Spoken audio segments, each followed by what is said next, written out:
Hollywood Reporter in a profile, you said, undeniably impressive performance. How did you get here? You know, it's one of those serendipitous things in life. I got a phone call from Josh Safdie and Ronnie Bronstein, who co-wrote Uncut Gems, a film I loved with Adam Sandler.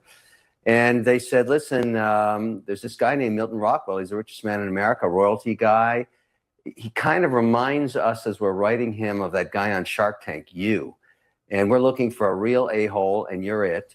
And you got to fly to New York tomorrow to read this because you're the last character we're casting. I said, boys, I'm sitting up at my lake house in peace in the middle of July, and I'm not going anywhere. I'll send a plane for you. You get on the plane. You come here. If you're serious, we can watch the ducks float by and read the script, which is exactly what they did.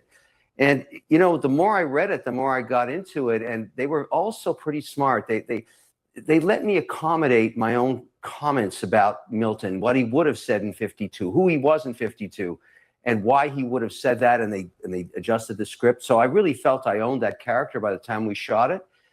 They're remarkable. I mean, it was just such a crazy outcome.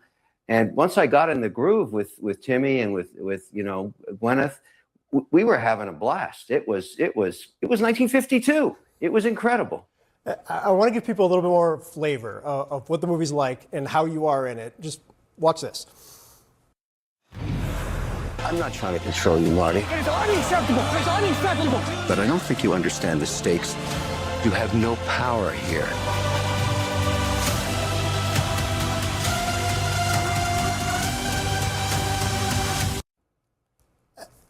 I want to get into what you were just talking about, kind of the process that ended up evolving between you and the other cast members. I've seen a ton of press. Timothée Chalamet has done a ton of press. He's done, I think, an excellent job marketing the movie. You all have. But how you guys were able to work off one another throughout the course of the actual filming of this. Well, I'm going to give you a little trade secret about how Josh Safdie works with Ronnie Bronstein, because I lived it. And, you know, I've never done scripted before.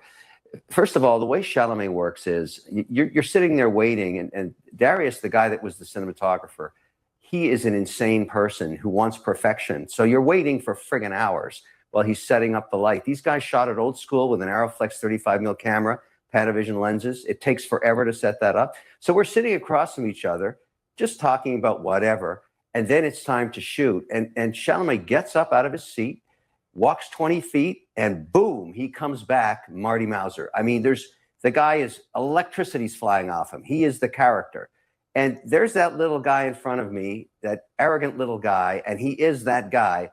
And I'm having no trouble riffing into him in real life. So we're just going at it. And there were many takes when, after we were finished going at each other, there was 10, 15 seconds of silence as people said, whoa, you guys maybe took it too far.